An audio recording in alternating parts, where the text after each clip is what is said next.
The stories we will hear today come from the land of the Bidwell, Yuin, Gunnakurnai and Nagario. Always was, always will be Aboriginal land. I mean, Gippsland's on a fantastic journey. I think, when I first started out trying to peddle a wine into a restaurant, and they say, "Oh, where are you from?" You say, "Oh, you're a Gippsland winemaker," and people would second guess, am I taking the punt here by trying your wine? And now people are actually ringing you up, demanding your wines, and that's a bit different. Everyone wants to put Gippsland on their label.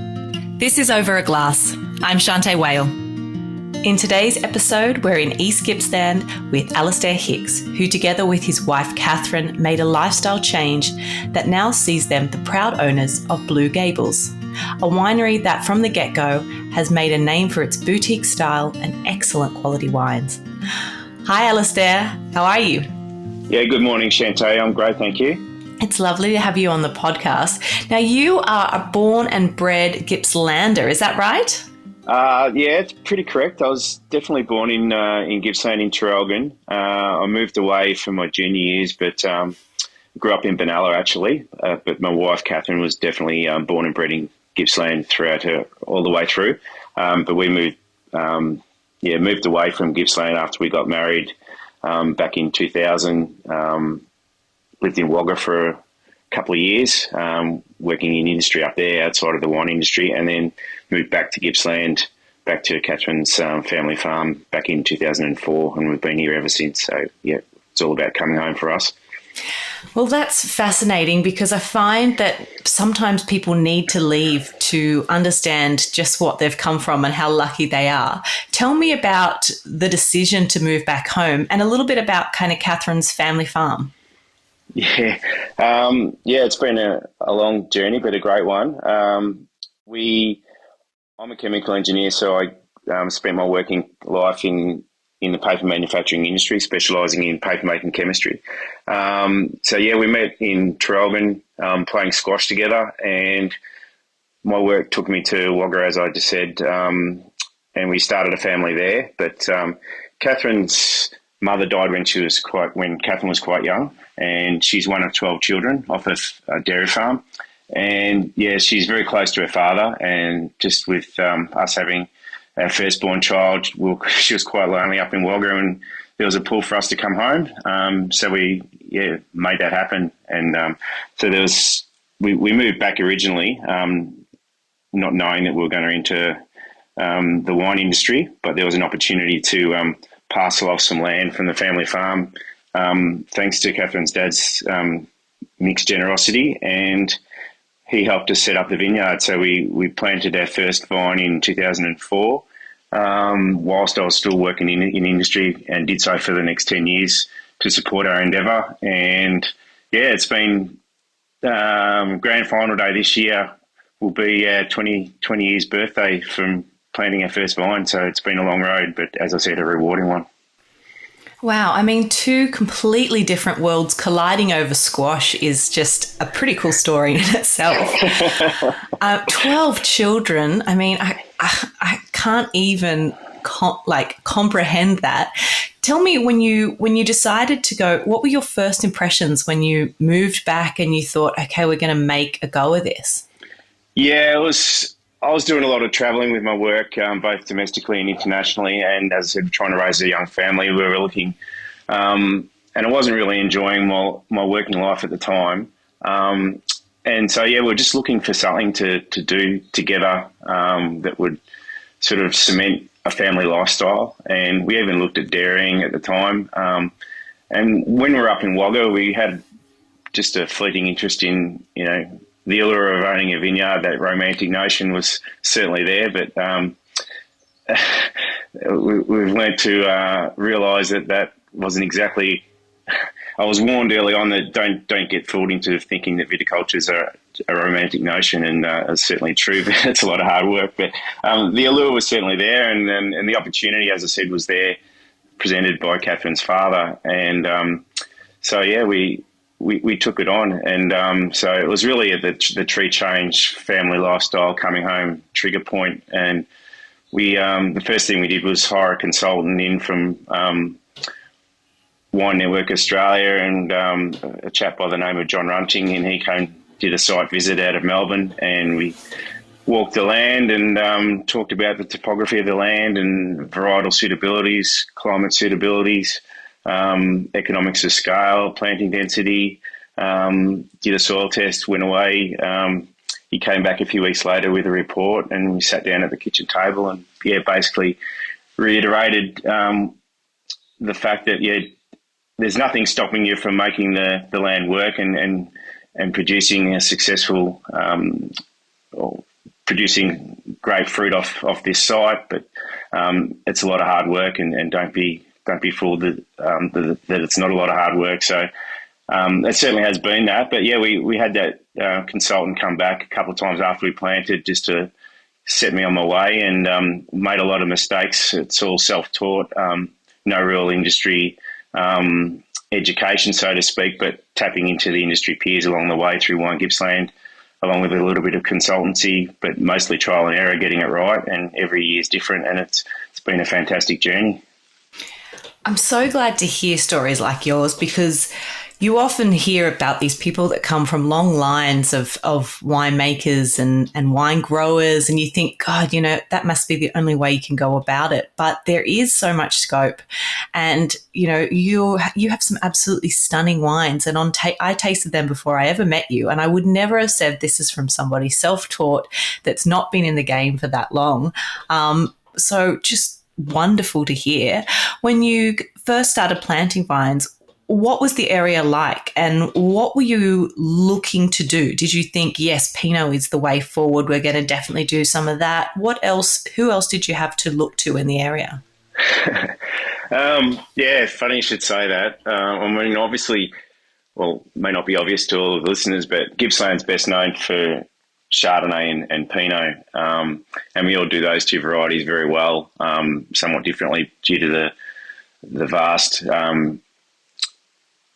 landscape of Gippsland. It extends probably 400 kilometres in breadth and a couple of hundred k's north to south. Some of us are higher in altitude, different soils. Some are closer to the ocean, and you get that maritime influence on the wines as well. So what we set out to achieve, and initially it was to, as I said, it was a lifestyle decision. We had to select varieties to put in the ground, and the soil's more grey loamy over a bed of clay, where the Sauv Blanc is planted closer to the road entrance. It's more gravelly and shale rock, just a harsher soil, but the Sauv Blancs thrived on that.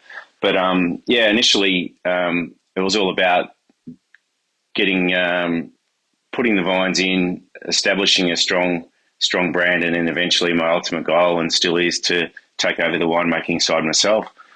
In terms of the varieties that we selected to plant at the time, Sauv Blanc was, in 2004, a lot of people in the industry were pulling vines out. No one in Gippsland was planting, so it was a real gamble on our behalf. And Sauv Blanc, Chardonnay was on the way out as an industry in Australia, or as a varietal in Australia. It was that ABC rule, anything but Chardonnay, and everyone was drinking New Zealand Sauv Blanc. So Sauv Blanc was an obvious choice for us at the time. And then we did put an acre of Chardonnay in, 2 acres of Sauv Blanc. Shiraz, Catherine and I both enjoyed drinking Shiraz, so that we put Shiraz in. And then Pinot Gris was an up-and-coming player in the industry. It was an emerging variety, and probably more in the metropolitan areas of Melbourne and Sydney, especially at the time. We were living in Vermont South when we planted the vines initially. We hadn't actually made the move down to Catherine's farm yet. And so we did it from distance, and there's a Dan Murphy's in Vermont South, and we went in there and we did some benchmarking on Pinot Gris. We didn't know a lot about it, and Catherine and I weren't actually even big wine drinkers. We just had this venture that we wanted to embark on. So we bought every bottle of Pinot Gris / Grigio off the shelf at Dan Murphy's in terms of the varietal selections, and that constituted 4 labels in total. So we took them home and sampled them, and we enjoyed them. And so we put a gamble on putting Pinot Gris in, and I think we were one of the first in Gippsland to do that. And it's amazing how, going back to that same store about 5 years ago, which would have been 15 years after we went into that Dan Murphy's, and there was something like 50 or 60 labels of Gris and Grigio on the shelf. and that's how much that varietal's grown. So it was a gamble that's paid off, and it's one of our biggest selling wines, and it's been award winning along the way for us. But yeah, so that was we planted the Gris, Sauv Blanc, Chardonnay, and Shiraz, but didn't actually put Pinot in, which was a mistake looking back because Pinot is such a prominent player in the Gippsland landscape now. So in 2017, although I said to Catherine I was never going to plant vines again after all the hard work that we went through to get the 7 acres initially established, we took cuttings from Nicholson River in just out of Bairnsdale from Ken Eckersley for Sangiovese, and we also took some cuttings from Lightfoot's in Lindenow for Pinot. And I cultivated them in a nursery out the back, buried them upside down in wet sand, and dug them out in November, planted them under irrigation, and we had like a 95% strike rate in those plantings. So unfortunately, I only put 700 Sangiovese vines in and 600 Pinot vines, and that first Pinot 100% estate grown in 2022 actually picked up Best Pinot at the Gippsland Wine Show and got 95 points from James Halliday. So that was our first estate grown Pinot, so we're very proud of that. And so that the first biggest mistake was that I didn't plant Pinot initially, and the second biggest mistake I've made is that when I did plant, I didn't plant enough. So since then, I've planted another 2,000 vines in 22, and that'll come along and produce a small crop this year, which is exciting, along with some fresh plantings of Chardonnay and Shiraz. So yeah, that's been our journey. I mean, I think I'm thrilled to hear that you're doing more Pinot because it is one of my favourites. But I have to say I was really blown away by your Pinot Gris, your Rosé, your Shiraz and your Sangiovese. And I think it's so nice to have those points of difference as well as people journey into East Gippsland and are trying something different. You do have slightly different soils and a temperate climate out there. So some of those varieties that perhaps wouldn't do so well further east can really flourish there. And it seems to be that you're in a very wonderful little pocket where things are just growing very well. Yeah, absolutely. I think we've got a unique site, that's for sure. I think we've got 3 reds in the ground and 3 whites. So we've got the Shiraz, the Pinot, and the Sangi in the red, and the Gris, the Savvy, and the Shardy in the whites. And there's not too many sites around that can grow those successfully, but not just grow them, actually produce really lovely wines. So we're central Gippsland, bordering on pushing into the east. But if you look at the map, we're very much central in Gippsland, but we're considered within the eastern region of Gippsland from a winemaking perspective. But I think we're probably the warmest site in Gippsland. Now, Gippsland's considered cool climate, but a lot of Gippsland has that sort of cooling sea breeze in the afternoon, or they're a little bit higher in altitude, or they have higher rainfall than we do. But we're warm enough to successfully ripen a Shiraz or a Cabernet, but not too hot where we can't get those. We're still cool enough to get those lovely aromatic compounds out of the white wines, and Pinot Noir sits in the middle of that. So yeah, I think the 3 reds and 3 whites, they all complement our range really well, but we're able to make magnificent wines out of everything that we've planted. So I think we're lucky. Must be that all that cow manure that's sitting up on the hill where we initially cultivated the soil, so it had lots of nutrients to start with. That wouldn't surprise me that that's made a huge factor in the site that you're on. Tell me a little bit about what the lifestyle is like in kind of central east. And you're right, I should have said central. But tell me a little, I mean, you've got such diverse country out there. So what's it like? What are some of the pros of living where you live? Just the traffic for me is one. It's just lovely. I mean, we lived in Melbourne for a fair while and did a lot of travelling interstate and driving through in Sydney, etc. But I get frustrated now if I get too deep at a roundabout in Hayfield. So it's just nice not to have traffic on the road, and if you've got 50 k's to travel, it's going to take you only 20 minutes or so to get there, and everything's predictable, which is a nice thing to have. yeah, I mean, we still get down to Melbourne every few weeks. We've got two of our older children that are now studying in Melbourne. Still got one at home. But yeah, from the schooling perspective, yeah, there's great schools. You can still get a quality education down this way where we are in regional centres like Sale and Traralgon. And there's plenty to do from a tourist perspective. So a lot of people are having those weekends away in Gippsland and going all the way to Mallacoota on the far stretches of Gippsland. And there's rail trails. There's Mount Hotham in the winter time, or even mountain biking up in the areas like Mount Hotham over the summer break. There's a lot of mountain biking around Lake Maggie. Bloors Hill is a nationally famous mountain bike racetrack. There's a lot of water sports and boating activity around on Lake Maggie, which really fuels our business from Salvador from a tourism perspective over the summer break. There's the Gippsland Lakes, Meetung Hot Springs, really bringing in a lot of people. There's great wineries, cideries, boutique breweries all popping up now. Yeah, there's just a plethora of activity around Gippsland as a whole, but particularly down our way in East Gippsland. We've got our own little hub of things to see and do, so it's a great destination to come away for a weekend. Even it's only 2 to 3 hours, depending on how far. If you've 2 hours out of Melbourne on the eastern side of Melbourne to get to us, so it's something that you can do as an overnight or a 2-night stay quite easily, and even pushing on to Bairnsdale, Meetung further into East Gippsland, it's still doable for a weekend. So plenty to see and do, that's for sure. That's for sure. I mean, I feel like, you plan a trip and you plan a couple of days and you just very quickly realise it's not near enough time. What do you love most about your job, Alistair? I think it's just the autonomy. I mean, there's pros and cons of being a small business owner and running your own operation. And Catherine and I have been able to work with each other and inside out for 10 years now, where I've been out of industry full time and concentrating on Blue Gables as a business.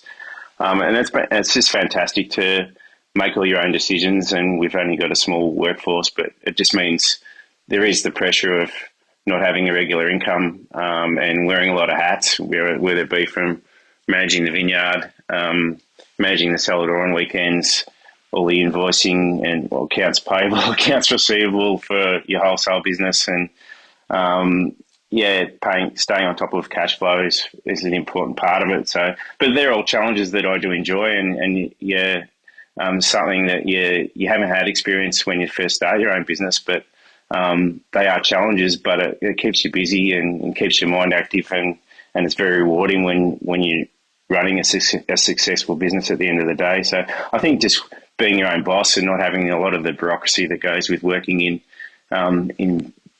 bigger companies or organisations. There's nothing that I like more. Still, even this morning, I was out there at 7 o'clock trying to get my pruning done. Cockies flying overhead, kangaroos bouncing past, and literally, I'm not joking. There's, every morning there's kangaroos up there with me on the vineyard, and it's just got that lovely rural lifestyle feel about it, that it's, you're just in your little sanctuary and nothing can disturb it, which is fantastic. That was beautifully said. I think there've got to be moments, that we stop and just kind of look around in whatever it is that we do, and it might only be for a moment, and then you're back to, like you said, pruning, and it's hard slog, but it's those moments that you kind of think it's all worth it. Yeah, I mean, it's just, there's no distraction. You can really switch off, and you can listen to podcasts or, football radio on SEN, which I love, and just tune out. And we're close to the Sale RAF base, so I often get my own little air show of roulettes doing practice runs flying overhead, and it's just stuff that you just don't get in the city. It's great. Well, it's been wonderful to have you on talking about your special place, making some really beautiful wines, and I'm very excited to see what more you can do. When you think about what's next for Blue Gables and what's next for Gippsland, what do you foresee? What are you looking forward to? Well, for Blue Gables, year on year, we just try and make the best wines that we can, and with experience, I mean, every vintage is different, but I am getting so much more experienced in viticulture, and are starting to invest more in new technology, and rather than, as your business grows, you can start, instead of hedging everything by hand, you can start to invest in hand hedging, in mechanical implements that can go on the tractor, and under vine cultivation, things like that, to improve soil technology, mid-row cover crops. So for me, it's really taking that next step viticulture wise. But from the winemaking perspective, we've got a great relationship with our Alistair Butt, who's our winemaker, and he continues to make great wines for us, and we'll keep on striving to get better and better. And I'm heavily involved in the winemaking process, but I want to get more involved than what I currently am, time permitting. From a Gippsland perspective, the Gippsland industry is it's growing at a phenomenal rate. I'm the chair of Wine Gippsland and have been for a number of years now, and I'm quite proud of the way our industry is growing. We're still considered a zone rather than a region, so we're pushing to get classification for a regional GI, which enables us to have an equal footprint with other Victorian and Australian wine regions. But in reality, it represents a status thing more than anything else, and it solidifies us as a region, solidifies our regional identity, I should say, on both a national and a global landscape. So that's important for a lot of players in the industry, particularly those that are looking to export. When I planted our vines, when Catherine and I planted our vines, many that were exiting the industry in Australia, but it's certainly not the case in Gippsland. I think the lifestyle that we talked about, the great soil, the climate, suitability with global warming. A lot of winemakers are looking for slightly cooler climate that they know that they can successfully plant vineyards in, and put varieties in that are adaptable to the Australian climate. And that's attracting a lot of sort of new winemakers, young guns of wine, people like Bill Downey, Marcus Satchell, Xavier Goodridge, Patrick Sullivan are really investing heavily in Gippsland. So there's pioneers such as Ken Eckersley and Philip Jones that have put us on the map, but it's, probably there's about 50 winemakers or grape growers now that are all members of Wine Gippsland, and that probably represents about 95% of the industry players within Gippsland. So we've got a great membership base and all support and network really well. So we're doing great things as a region. And I'd say that probably the last 7 or 8 years, a quarter of those members have planted, either set up new vineyards or expanded on their vineyard footprint like I have. And that's so exciting. And in a few years' time, when that starts to come up to production and these new players are in the industry are pushing out more quality wines on the national and global landscape, it's only going to, just the momentum is just immense at the moment, but it's only going to multiply going forward. So it's just such an exciting time for Gippsland wine. You can say that again, because I totally agree. I think when you point out the fact that you are a zone, the winemaking and the product is the very opposite of what you imagine to come from a zone. It is high quality cult wines in demand. I mean, if it's got Gippsland on there, people get excited, on the label. So I can't wait to see what happens. I think it's a really interesting time as well, in that you've got a lot of smaller players that are producing boutique wines, and the strength of character of all the people there is so strong. So I'm very interested to see what happens. I know it'll be positive, but I'm also really glad that I've got to be a part of where Gippsland's at today as well. Yeah, it's.